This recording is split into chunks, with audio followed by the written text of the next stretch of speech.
பிரியமானவர்களே, ஆண்டவராகிய இயேசு கிறிஸ்து நாமத்தில் உங்களுக்கு நன்றியும் வாழ்த்தையும் தெரிவித்துக் கொள்கிறேன். அதிகாலை வேளையில் ஆண்டவராக இயேசு கிறிஸ்து தேடி வந்திருக்க உங்களோடு கூட ஆண்டவர் இன்றைக்கு சொல்லுகிற வார்த்தை சங்கீதம் 14 முதலாவது வசனம்.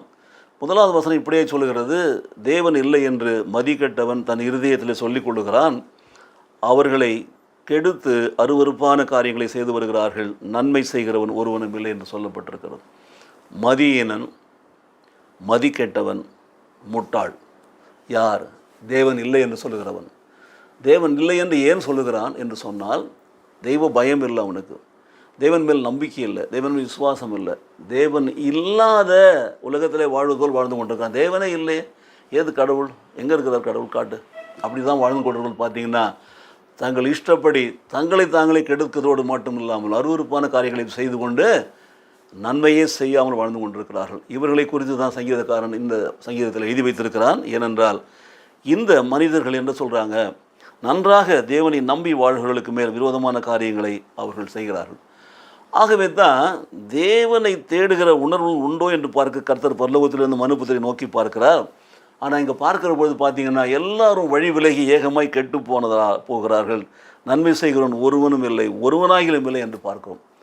ஆக தேவன் என்ன சொல்கிறார், நன்மை செய்கிற மக்கள் உலகத்தில் வர வேண்டும் என்று சொன்னால், அருவருப்பான காரியங்களை செய்யாத மக்கள் பூமியிலே பெருக வேண்டும் என்று சொன்னால், தங்களை தாங்களே கெடுத்து கொள்ளாத மக்கள் இந்த உலகத்தில் இருக்க வேண்டும் என்று சொன்னால், அவர்களுக்கு ஒரே ஒரு காரியம்தான் இருக்கிறது.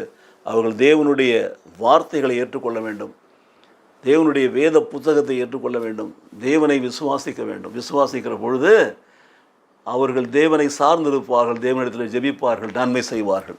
ஆகவே தான் முடிக்கிற பொழுது இப்படி சொல்கிறான். அங்கே என்ன சொல்கிறான் பாருங்கள்: சிறுமைப்பட்டவனுக்கு கர்த்தர் அடைக்கலமாக இருக்கிறார் என்பதால் நீங்கள் அவனுடைய ஆலோசனையை அலட்சியம் பண்ணாதீர்கள் என்று சொல்லி, சீயோனில் இருந்து இஸ்ரவேலுக்கு ரட்சிப்பு வருவதாக கர்த்தர் தம்முடைய ஜனத்தின் சிறையிருப்பை திருப்புற பொழுது யாக்கோபுக்கு களிப்பும் இஸ்ரவேலுக்கு மகிழ்ச்சியும் உண்டாக்க என்று சொல்கிறான் பாருங்கள்.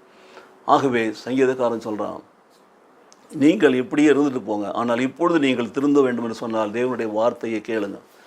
சிறுமைப்பட்டவன் மேலே சிந்தை உள்ளவர்களாய் வாங்க, இரக்கம் உள்ளவர்களாய் வாருங்க. அதற்கு ஒரே ஒரு வழி தான் இருக்கிறது, கர்த்தருடைய வார்த்தையை ஏற்றுக்கொள்ளுங்கள், கர்த்தரை ரட்சகராக ஏற்றுக்கொள்ளுங்கள், இயேசுவை விசுவாசியுங்கள், இயேசு கிறிஸ்துவினுடைய வார்த்தைகளை விசுவாசியுங்கள். அப்பொழுது உங்களுக்கு ரட்சிப்பு வரும், நீங்கள் நன்மை செய்கிறவர்களாக இருப்பீர்கள், தேசத்திலே நன்மை செய்கிறவர்கள் பெருகுவார்கள், தேசத்திலே உண்மையாக இருக்கிறவர்கள் காக்கப்படுவார்கள். ஜெபிப்போமா? இல்லை நேசிக்கிற நல்ல பிதாவே, தேவன் இல்லை என்று சொல்லுகிற மதிகேடுகளை குறித்து எங்களுக்கு உணர்த்தியதற்காக எங்களுக்கு ஸ்தோத்திரம்.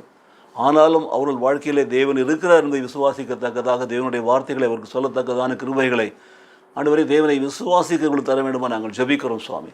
தேவனை விசுவாசிக்கிறவர்களுக்கு விரோதமாக எழும்புகிற எல்லா கேவலமான காரியங்களை அவளை விடுதலையாக்கி ஆண்டவரே தேவனை தேடுகிற பிள்ளைகளாக எல்லோரையும் நீர் மாற்ற வேண்டுமா நாங்கள் ஜெபிக்கிறோம். உடைய ரட்சிப்பை அனுப்பும், உடைய வசனத்தை அனுப்பும். ஆண்டவரே மதியினர்களையும் மதி கெட்டவர்களையும் உம்முடைய வார்த்தையினாலே நீர் ஆண்டவரே திருப்பி மனம் திருப்பி உம்மை நேசிக்கிற விசுவாசிக்கிற பிள்ளைகளாய் மாற்றி இந்த பூமியில் நன்மை செய்வர்களாக நடத்தும்படி நாங்கள் ஜெபிக்கிறோம். இயேசு கிறிஸ்து நாமத்திலே பிதாவே, ஆமேன், ஆமேன்.